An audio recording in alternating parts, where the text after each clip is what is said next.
Obligatory Patreon shoutout, please give me money. Once upon a time, there lived a man named Howard Phillips Lovecraft, and he was very afraid. Born in 1890 to a well-off New England family that was in a state of perpetual financial decline, both of his parents would end up being institutionalized. His father, due to what evidence suggests was syphilitic insanity, and his mother for, well, we don't know the actual reason for it, but considering the time period, she was most likely diagnosed with hysteria, which, if you're unaware, is essentially getting arrested for uterine possession. Lovecraft would then go on to live a life of abject misery and terror at the prospect of existence itself, also black people, wherein he wrote many stories that wouldn't be properly appreciated in his time before dying of intestinal cancer at the age of 46. H.P. Lovecraft harboured a not-so-secret fear of, well, basically everything that wasn't his hometown of Providence, Rhode Island, or a rich white man. Just a short list of his fears and or things he hated includes the ocean and space, which are completely understandable, let's be honest, modern technology, non-visible light, rural America, non-white people, poor white people, gay people, all things sexual, the mixing of the races, and basically the thought of having to exist at all. Lovecraft is also, while not the originator of the genre, widely credited with being the father of modern cosmic horror, and his work has influenced the modern era of the genre more than any other, and for very good reason. The themes he explores, those of cosmic dread, the fear of the unknown, truths so horrible they break the mind, challenged primacy, and also the general aesthetic of rot, slime, and a visceral filthiness caused by the inherent wrongness of the creatures he imagined.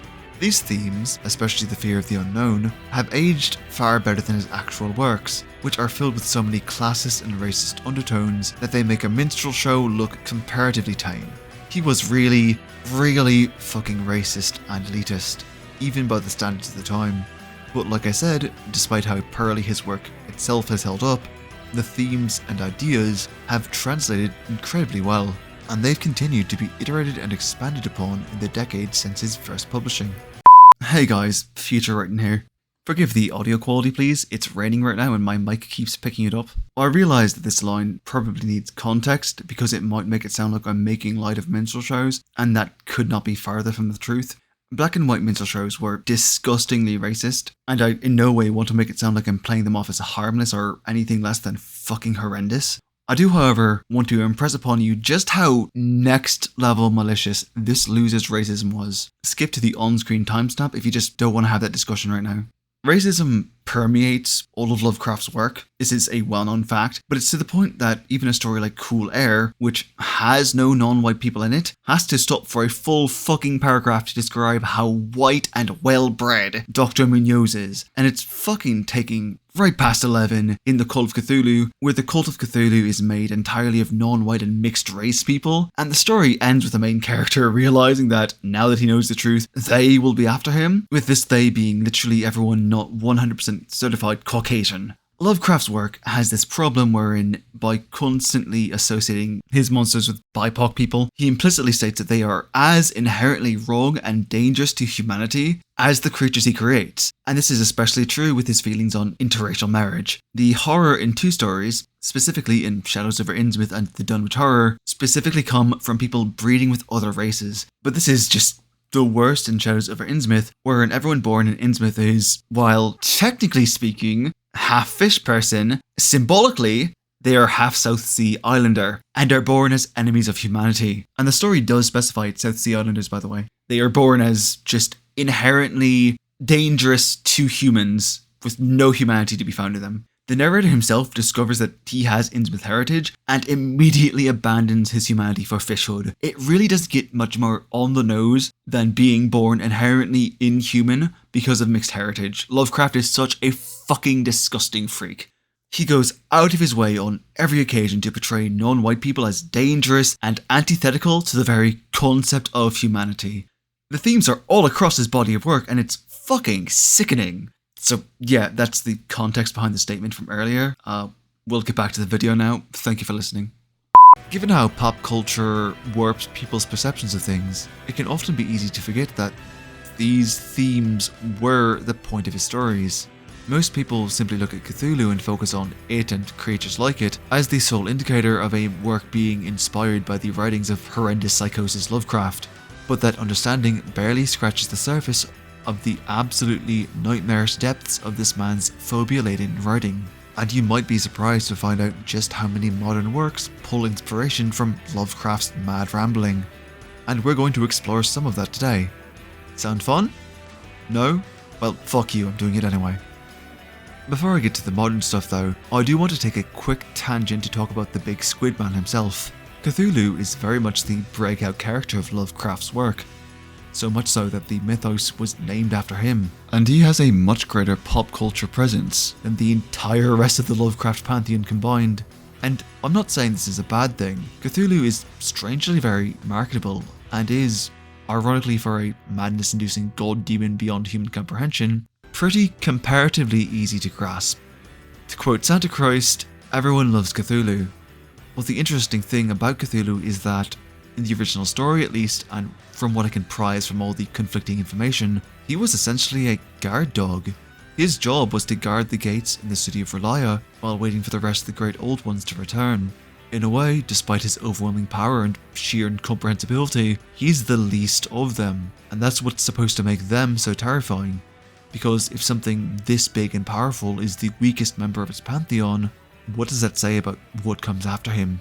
Though, ironically, his pop cultural staying power has kind of made him the old one with the greatest influence, thus making him the greatest of them, at least in the minds of those unfamiliar with the extended Lovecraft canon.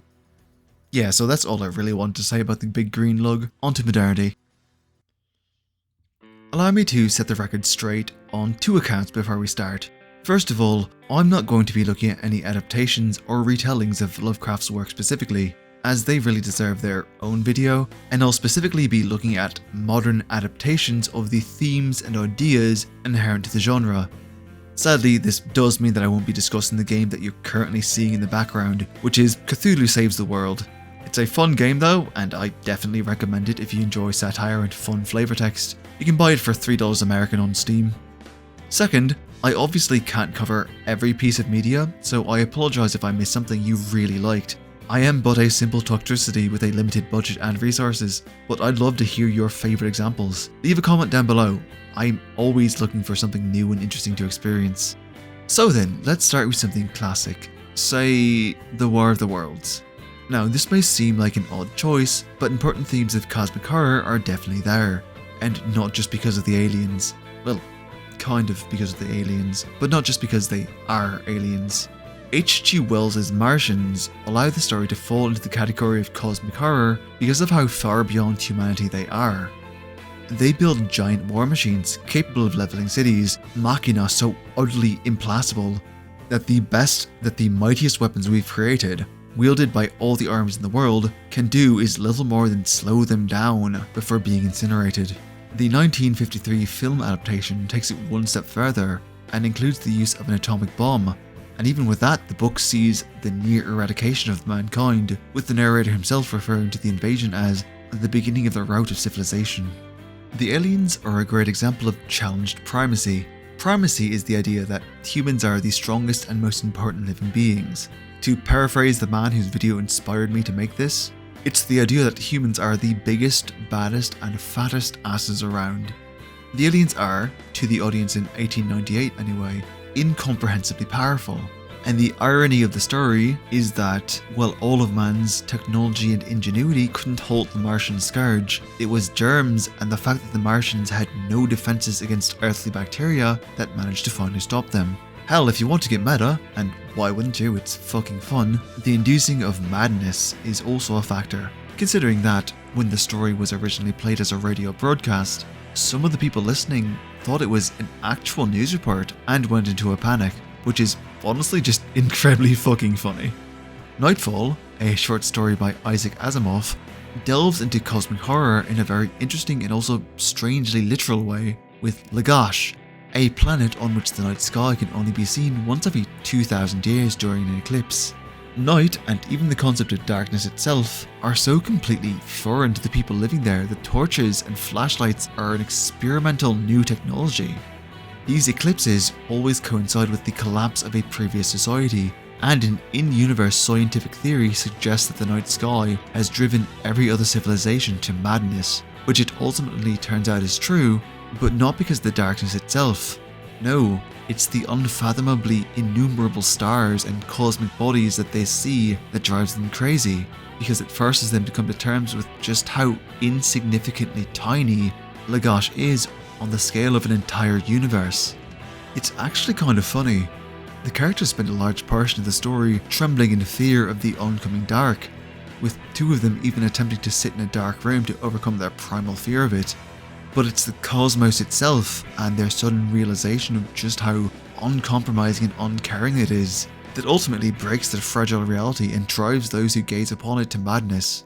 It's probably the most literal version of cosmic horror you can find. I'd encourage you to read it. It's not very long, but I'd also like to read a short excerpt from it before we move on to the next example, because I just really like how it was worded. With the slow fascination of fear, he lifted himself on one arm and turned his eyes towards the blood-curdling darkness of the window. Through it shone the stars. Not Earth's feeble 3600 stars visible to the eye.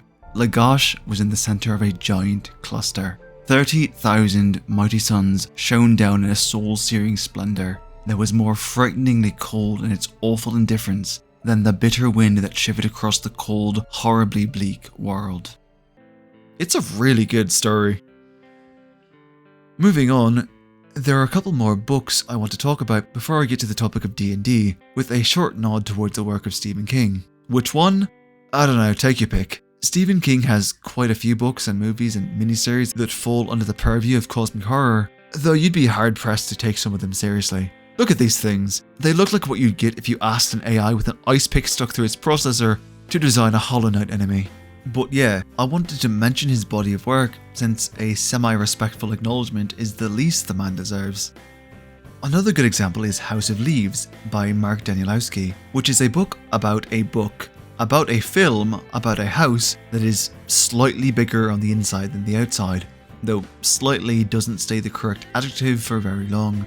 What makes the book so interesting is that, alongside the overlapping narratives, the madness of the main character and the insanity of the ever-expanding house is communicated through some completely fucked up typography. No spoilers for this one, but I absolutely recommend it.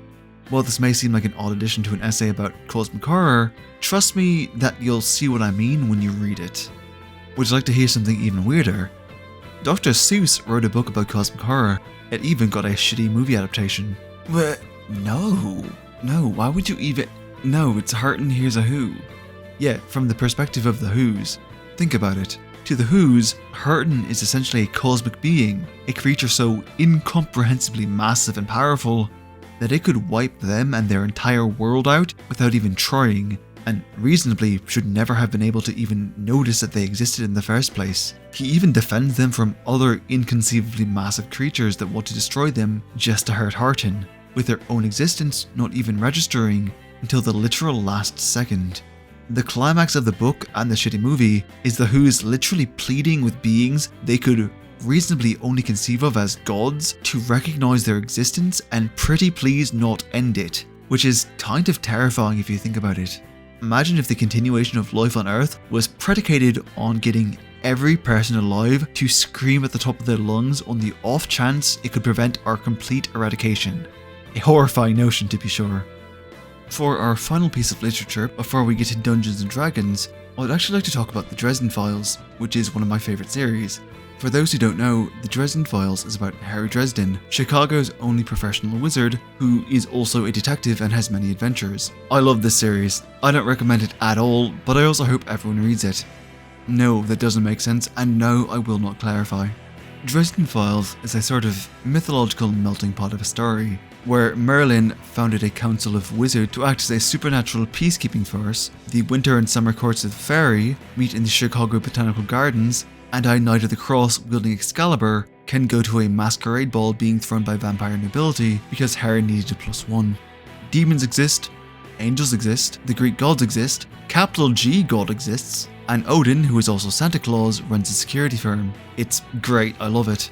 But all these things I mentioned are a part of our world.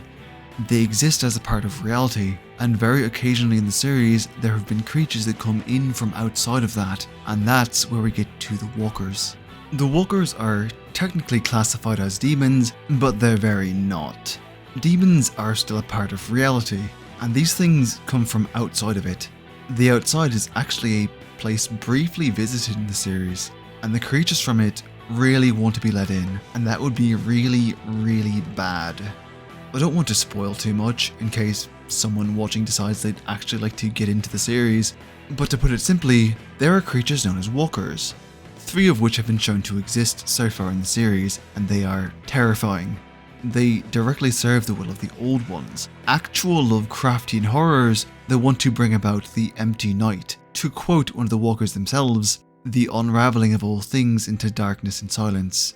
Outsiders are also incredibly resistant to any form of damage or influence by anything this side of reality, and aside from supernatural beings of incredible power, only those known as Starborn, people born under a complex confluence of events, energies and circumstances, have any ability to stand in their way.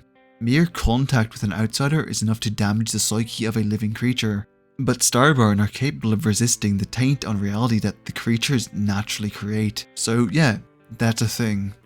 Speaking of places outside of reality, so I am on record as absolutely adoring D&D. I play it pretty much every weekend, I've run multiple of my own campaigns and one-shots, and I've even made a couple of homebrew videos on this very channel.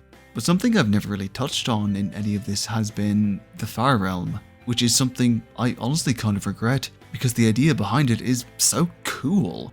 Though this is mostly due to the fact that, in 5e at least, the Far Realm has largely remained untouched in any official material. And this is a shame because the Far Realm is absolutely brimming with untapped potential. Unlike the other planes of existence in D&D, the Far Realm is comprised of an infinite number of thin layers, which range from an inch to a mile thick, and are largely altered by the whims of the alien creatures that live within them. It's often possible to see through multiple layers of reality at once there, and it's about as close to an alien realm of madness as you can get, with rivers of milky white fluid that flow over some layers and pour down through others, forests of tentacled vegetation, and air so thick and syrupy that you can technically swim through it.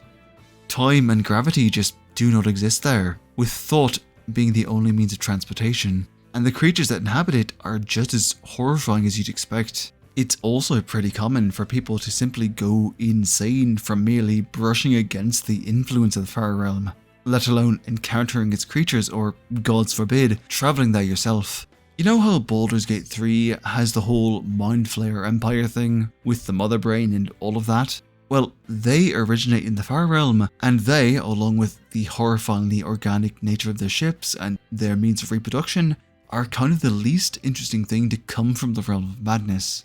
It's a shame that Wizards of the Coast is more interested in restructuring the game than they are in giving us information on the Far Realm or similar planes of existence, because most of this information comes from earlier editions, and they'd make a lot of people happy by really diving into the nitty-gritty of it. Alright, moving on.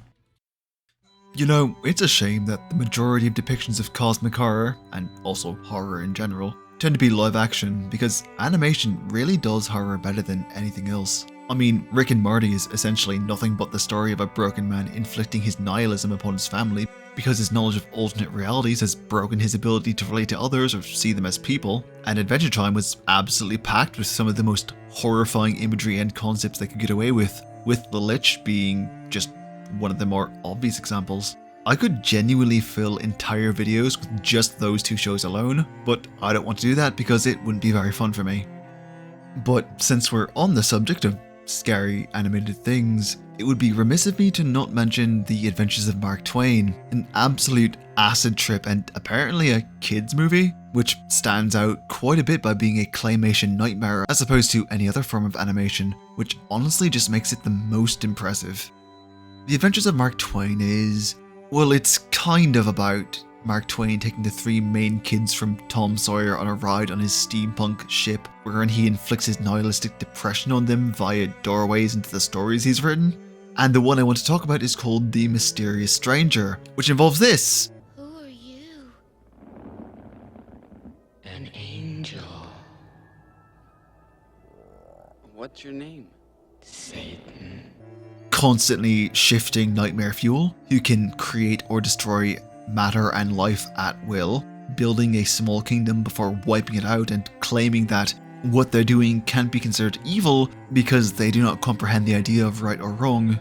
As monumentally creepy as this thing is, the true horror isn't meant to be what we or the children feel, but what this thing's creations experience, as a nebulous, incomprehensibly powerful, godlike entity beyond their understanding plays with their lives and their very reality for no reason whatsoever.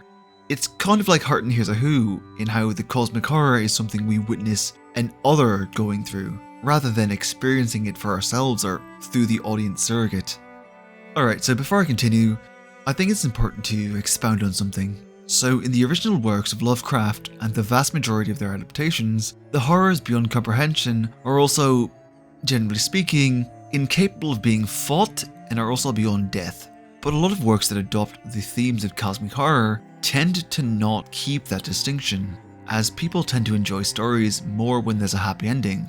And in the case of video games, it's also because it's frustrating if you can't defend yourself. So a lot of the things I'll discuss from here on, despite the fact that I'll have a lot more to say about them in general, will technically fall under the scope of what TV Tropes has dubbed Lovecraft Light, in which the horrors can be fought and can even be killed. The thing about quote-unquote true cosmic horror is that hope is dead. But a lot of people, myself included, fucking hate stories about there being no hope and everything being meaningless and why don't you just go lie down on a sword because it's the gentlest way you could hope to go type messages. So I won't be covering those because I don't like them, and also because I already have depression, and so I don't seek out depressing work, and I'm more interested in exploring the themes of the genre than strict adherence anyway. This is why I'm going to be talking about the Soulsborne games in a little while, but not Warhammer 40k. There's this really good article called What is Post-Lovecraft Fiction that I'll link to down below that goes into the concept of Lovecraft Light more than me, which you should definitely read. But yeah, with that out of the way, let's talk about the last piece of media in the segment, which is The Chilling Adventures of Sabrina. This show kind of swerved in the final season, because while the first 3 seasons were all centered on the hierarchy of hell, the influence of Lucifer, and even the gods of older faiths, the witches switched from worshipping Satan to worshipping Hecate in Season 3, Season 4 suddenly ramps things up by delving into cosmic horror. And while the stakes generally rose between seasons, with the world-ending threat only appearing at the end of Season 3, things shoot right past that in Season 4, with the introduction of the Eldritch Terrors, ancient unkillable entities that predate time and space and are even capable of terrifying the devil himself, and their only goal is the eradication of all reality. And the thing is, unlike the other antagonists of the series, they truly cannot be killed, and the heroes only manage to win either by sealing them, usually with trickery, or through great sacrifice. Sabrina herself even ultimately dies to fully end the threat, and that's where the series ends. There are 8 in total, with each of the initial 7 acting as harbingers of the final and greatest of all, the Void. First came the Darkness, which manifested as a group of miners that had died in a nearby mine. Originating from the lightless expanse beyond the cosmos, it had the power to prevent the sun from rising before it was ultimately sealed, and could draw out and prey upon the fears and insecurities of its victims. Second came the Uninvited, which manifested as a homeless man. He claimed to have been rejected by the first sentient beings and has since wandered the cosmos, killing any and all who failed to show him hospitality to assuage his eternal loneliness. He was capable of even overriding the immortality of Dorian Gray by removing and eating his heart, but was ultimately tricked and sealed in a dollhouse. He also claimed to be the Herald of the Void, and he established the idea that most of the terrors are merely harbingers for something far worse. Next came the Weird, a tentacled parasite that claimed to have been born in the very first ocean, and who existed to assimilate all beings into slaves that will willingly feed themselves to the void, and had no goal or purpose other than to be ultimately consumed itself after this was done, which is mildly disconcerting to say the least.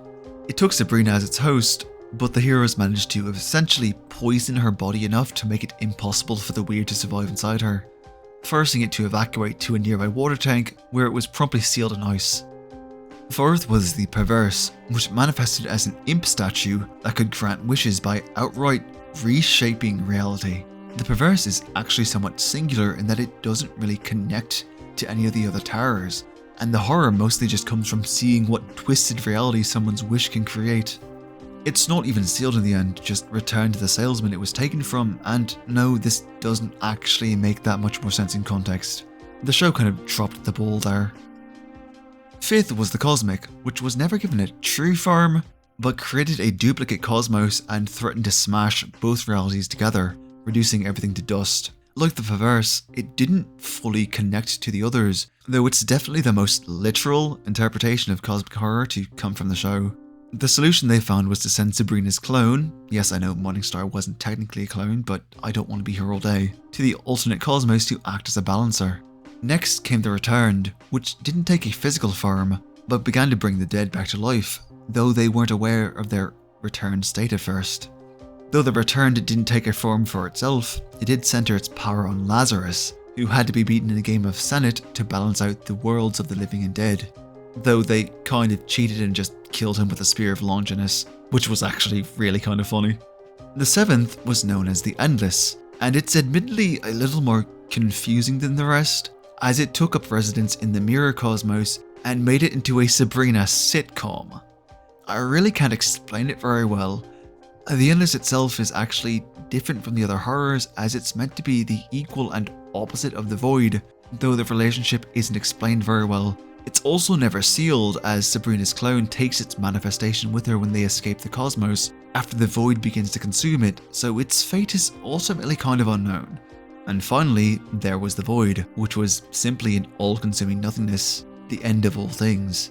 The story is complicated, but the heroes eventually throw the 3 sealed terrors into the Void, and then seal the Void itself within Pandora's box.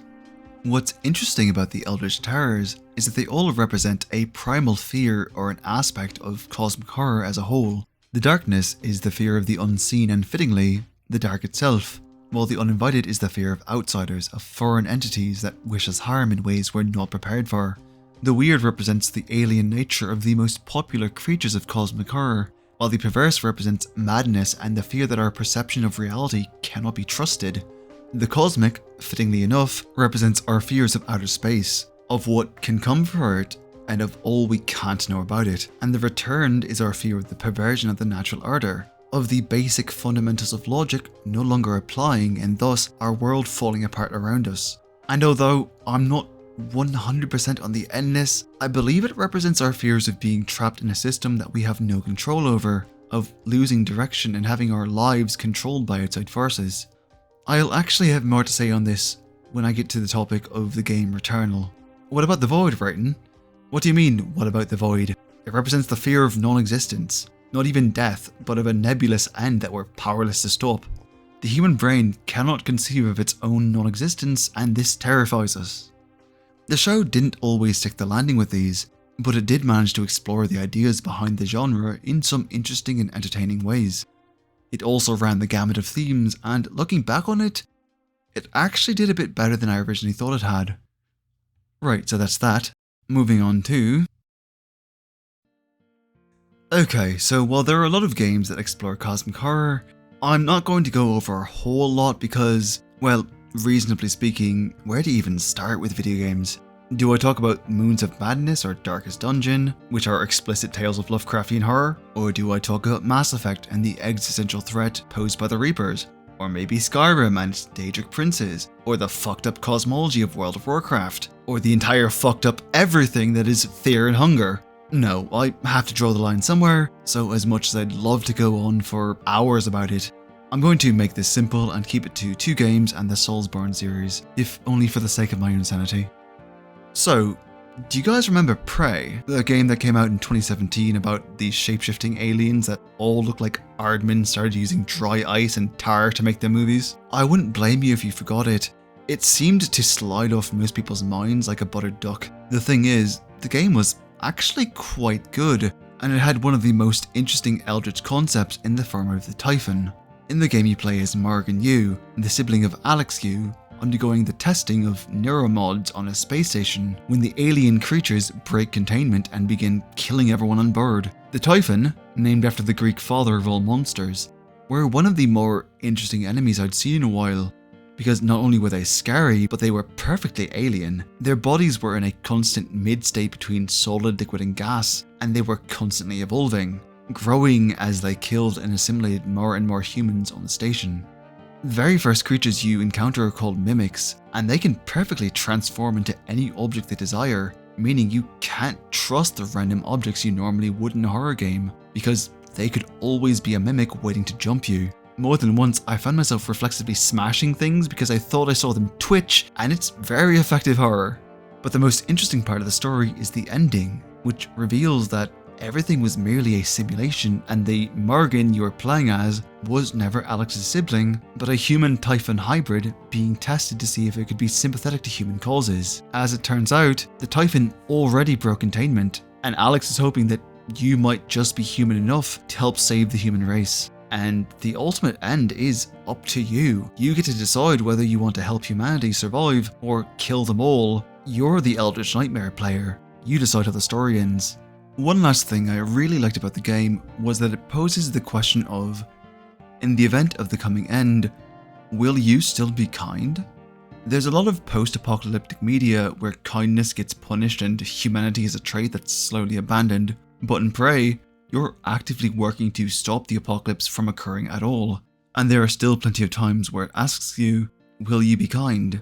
Yes, you do have important things going on, but will you put them before saving a man from suffocating? Will you bring a woman her life-saving medication, even though time is of the essence?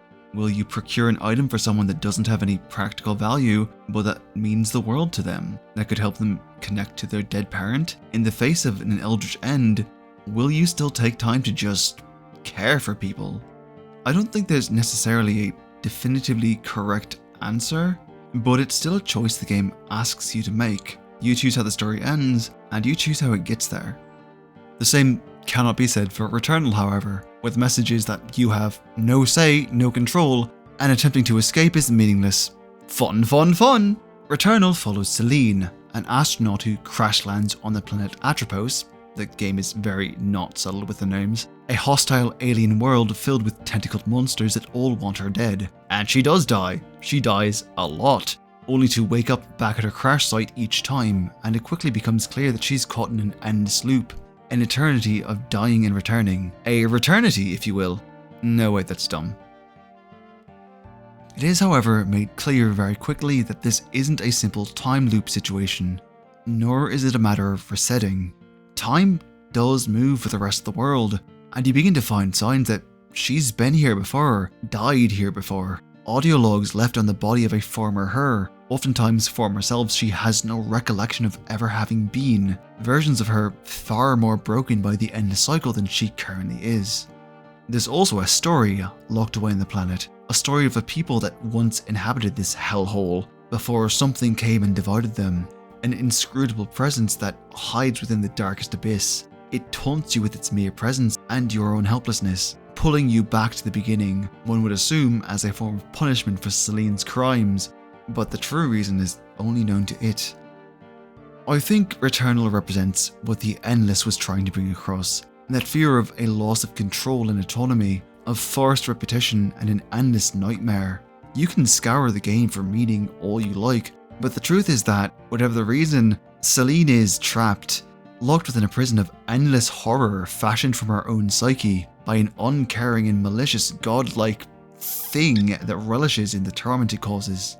Death is no escape, and the prospect of escape itself is an illusion, as even should Celine leave the planet, even if she should live out her life back on Earth, death will bring her right back to her own personal hell. And, as is proven by her many selves, madness is all that ultimately waits for her here. An endless and maddening loop of struggle, torment, and death.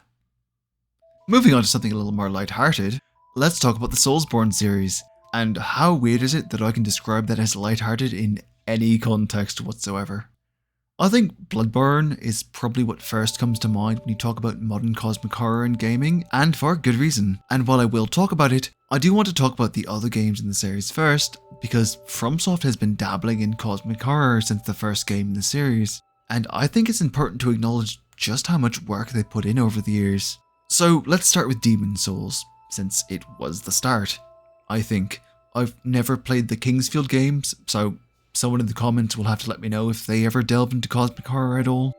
Demon's Souls has, rather fittingly, now that I think about it, the Old One, an immortal and nigh unstoppable ancient demon that was created with a single purpose: to devour every soul in existence. To do so, it transforms humans and even spirits into demons themselves, granting them power in exchange for their allegiance and their duty to gather souls for it. It cannot be killed and can only be lulled into sleep. The kicker? It only exists because humans were abusing the power of the soul for warfare, and it thus serves as a punishment for mankind's transgressions. There's even a bonus and horrible eldritch truth for those who scour the game for the lore.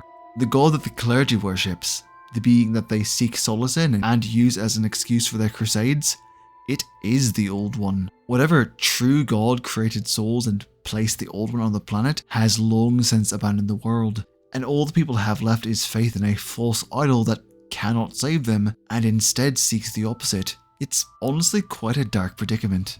Fittingly, Dark Souls' themes of eldritch horror can be found within the dark itself, though it's actually presented in a very interesting way. The dark was originally as natural as the light, and the world should have shifted from an age of fire into an age of dark, but Gwyn's actions actually caused it to become inhospitable and violent. The dark was originally peaceful, but in placing a seal upon it and tying it directly to his age of fire, Gwyn caused the dark to mutate into something fearsome. We see this in the DLC of the first game, with the altered darkness responding to Manus' rage and transforming into the Abyss, a wholly malevolent force that twists and mutates everything it touches, from the people of Ulasil to Artorias. The dark is touched upon in the second game as well, but here we see a more peaceful version of it, one that can be explored and navigated, with an entire covenant dedicated to it. Come the third game, however, and the dark has become something truly terrifying. Not only has it begun to birth its own forms of life, often insectoid, but the Abyss has been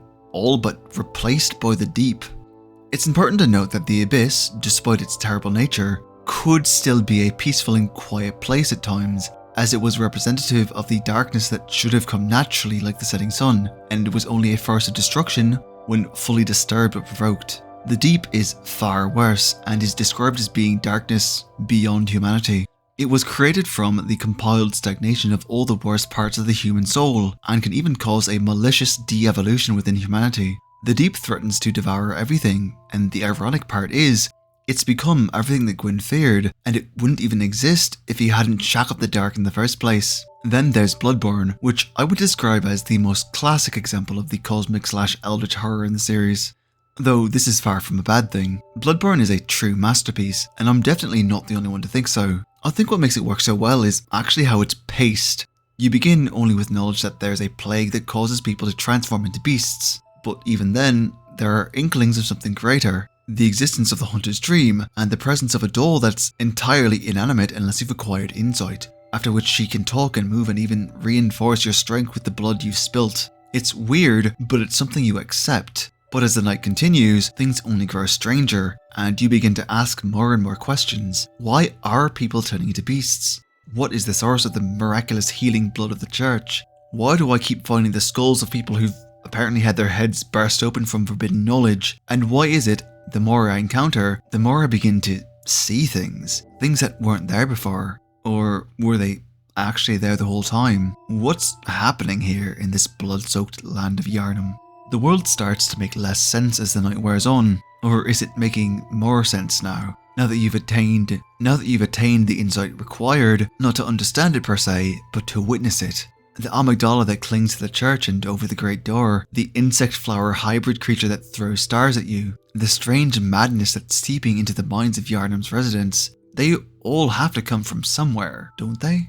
And then you face Rom, the vacuous spider, the first of the kin that you'll put an end to in the night. And when you do, the veil is lifted and the nightmare truly begins. You face many horrible things once the blood moon rises. You fight the One Reborn, a failed attempt at cobbling together a great one. You encounter the Nightmare of Mensis, a higher reality containing the torn out minds of an entire lecture hall. Margot's wet nurse, a formless creature that guards an invisible and yet omnipresent baby, and the Moon Presence, the patron of the hunter's dream and the surrogate mother of Gehrman and potentially even to you. The Great Ones are strange, aren't they? Described as sympathetic in spirit, they yearn for connection and a feeling of family. They reach into our reality and tether themselves to humans, impregnating multiple women throughout the game, answering the entreatments of scholars and, in the case of the fishing hamlet, providing revenge for those horribly wronged by the school of Bergenworth. Their motivations, while ultimately alien, still feel human enough that we can sympathise with them. What have we become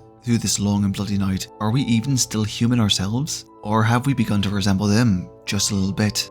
Finally, I want to talk about Elden Ring. Before I do though, I want to encourage you to watch the video essay Elden Ring is a cosmic horror masterpiece by YouTuber Fatbret. It was his video that inspired me to make this one in the first place, and it's really good. I'll link to it down below. Much like Dark Souls, Elden Ring might not seem like a good example of cosmic horror at a first glance, but when you really take a second to look at it, the story is surprisingly dense with the themes of deception, madness, greater and incomprehensible powers, and even horrifying transformation in eldritch life. To begin, we have the Elden Ring itself, which is essentially the physical manifestation of the rules of reality. It commands the stars, it decides who and what dies, and it even determines what is considered natural in the first place. The ring was under the purview of Marika, who is stated in-game to be a true god, but it was not created by her. It was, instead, created by the Greater Will, an immensely powerful and incomprehensibly distant god that exists in a far-off cosmic darkness and is said to be the embodiment of the very concept of order, and that's actually what the Elden Ring itself is, the manifested power of the Greater Will, with which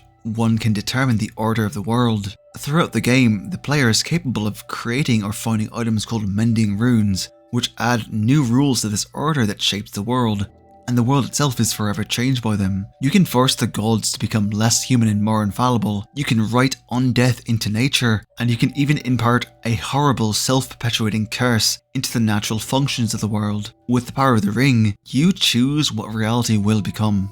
The Greater Will is, however, not the only being that transcends Marika's level of godhood and that seeks to influence the lands between.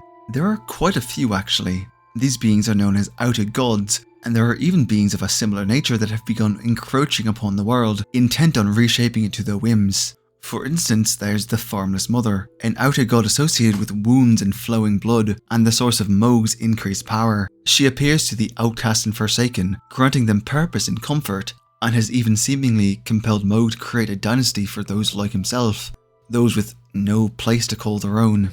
There's also the unnamed god of the Twin Birds, who seems to manifest in the power of death, and is the mother of the Death Birds, beings that represent the old rituals of death before Marika tore it from the Elden Ring. Next to nothing is actually known about it, but we can surmise it seeks to see the natural order of death return to the world.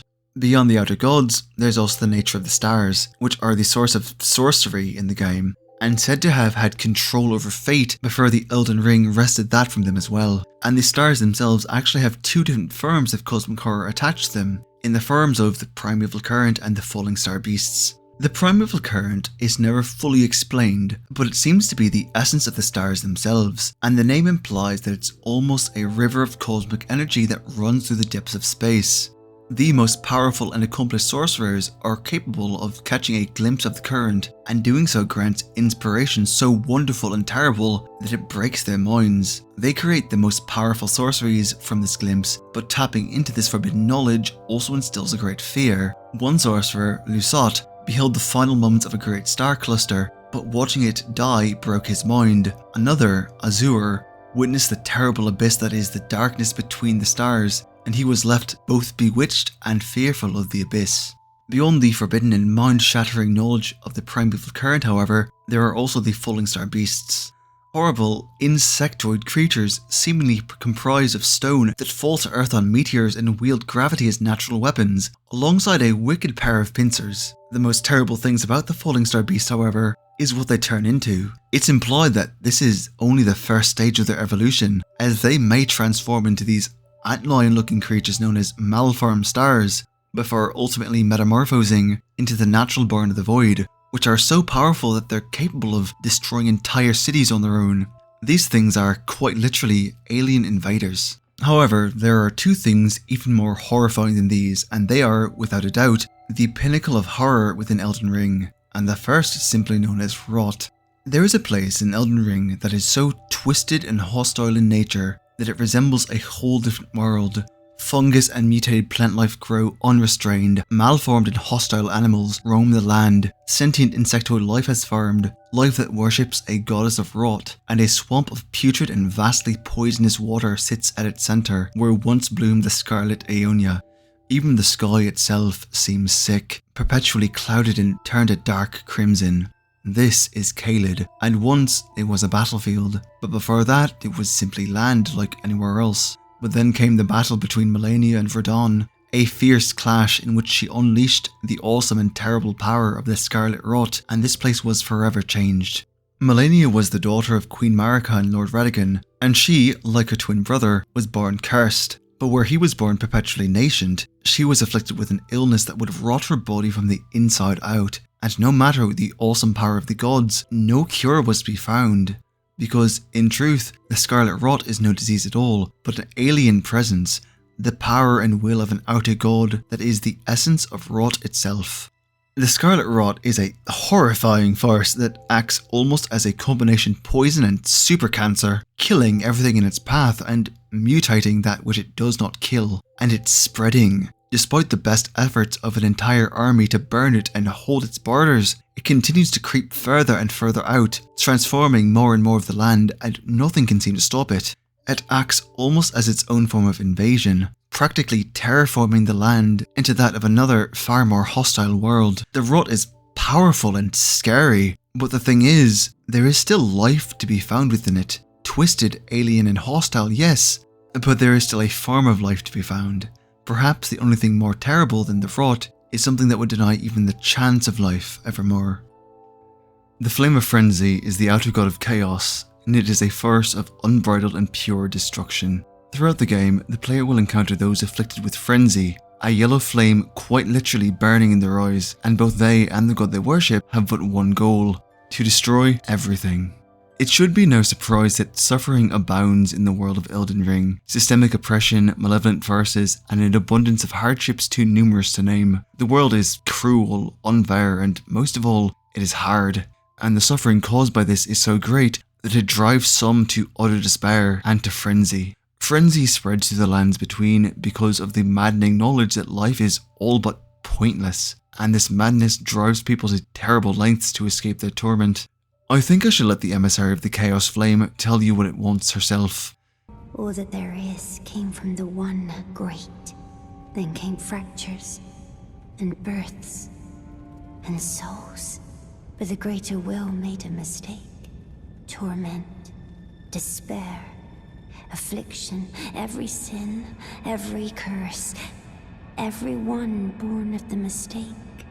And so, what was borrowed must be returned, melted all away with the yellow chaos flame, until all is one again. And the thing is, you're able to make this happen. Should you choose to take the Chaos Flame into yourself, you can burn down the whole world, wiping out all life. And you may not be wrong to. After all, if the world is nothing but suffering, if there is only anguish and pain, does the world even deserve to exist?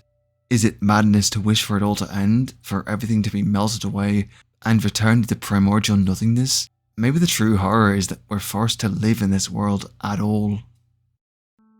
Nihilism is a common theme in Eldritch Horror. When faced with the mind-breaking truth, when caught in the gaze of a disinterested elder god, when staring down a cosmos that ultimately just does not care about you, it's easy to feel like there just isn't any point to anything at all. And I can understand that sentiment in a way. If there's no greater meaning to us or to anything, what is the point of anything at all? Why should we even try? The thing is, while I can understand it, I don't agree with it. And I think the answer can be found in one last place, a movie known as Everything Everywhere All at Once.